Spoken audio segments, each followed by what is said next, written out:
What is lived theology? I've been thinking about what lived theology is for the last 3 years. What is lived theology?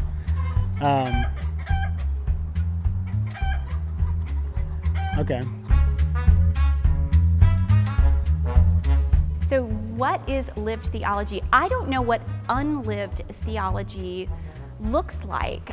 I think it's sad that we have to qualify the word theology with the term lived, because all theology ought to be lived theology.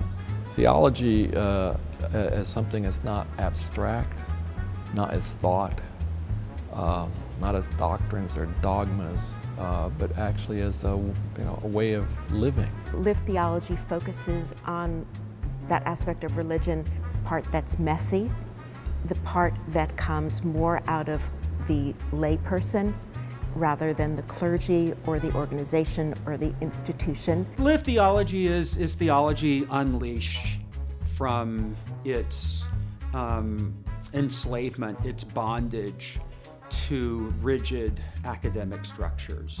The lived, one would think, would be redundant in some sense, but we have our world so divided up and our God talk so tragically divided up from our actual lived commitments that lived theology ends up being a very helpful provocation. Lived theology, I think, is just how our ideas translate into the world. Lived theology is really quite a simple idea.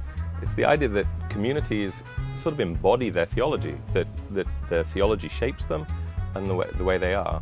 I think lived theology both is a mode of doing theology that has implications for real communities, but it's also a way to embody that. I mean, as a farmer, I think that lived theology is, getting your hands in the dirt and recognizing that this is the same dirt that, that the creation story tells us that we were created from.